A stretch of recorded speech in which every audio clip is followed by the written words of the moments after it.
My brothers and sisters, it's a blessing to gather during this Easter season, particularly as we move towards the Feast of the Ascension and the coming Feast of Pentecost. In those days, as the Church in her wisdom moves us from accounts of the resurrection to the accounts of the coming of the Holy Spirit, the Lord, in His words, invites us to focus on those things that are most essential.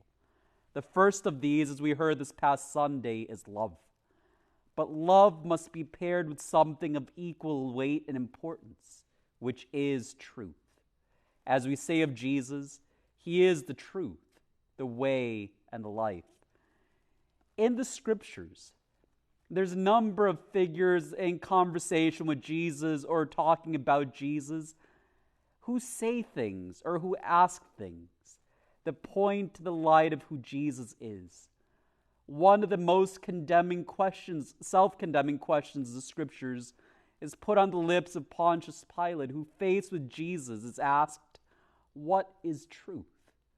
Truth is a concept that is essential to our human living, but it's a concept that we as humans, particularly in our society today, but really throughout history, shy away from. We prefer opinion. We prefer fads. We prefer things that are popular today and gone tomorrow. But if we truly want to live, and if we want to understand the meaning of our lives and the meaning of relationships, we have to be rooted in what is true. Because what is true is greater than any individual. It's greater than any society. It's greater than history. It lasts through all of this.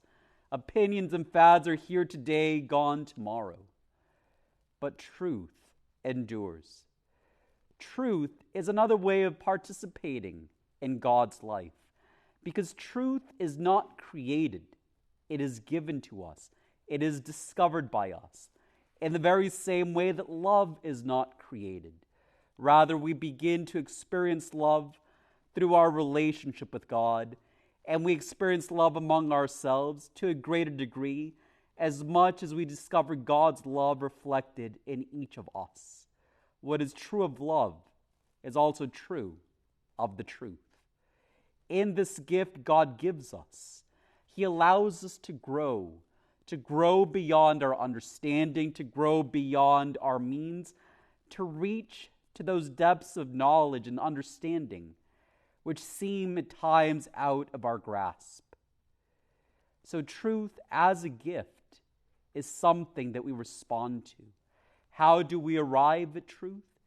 We arrive at truth through faith and through reason, through looking at the order of the world around us, through looking at the order of our lives, through looking at what God has shared with us through revelation, scriptures, and tradition, and seeing in all of these that golden cord that binds them together, that golden cord that highlights what's most important, of God's almighty power, of His nature always with us, of the fact that He's brought us into existence and called us into communion with Himself and with others.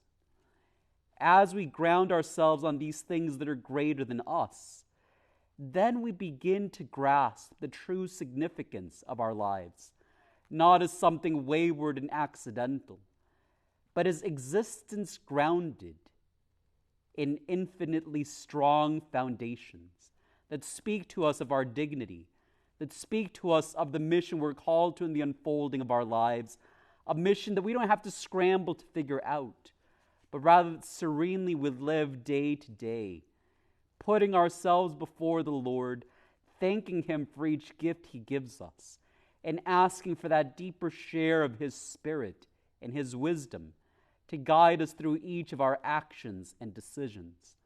The more we do that, the more we'll experience peace and the freedom that comes from relying not on our own weakness, but on God's almighty strength and wisdom.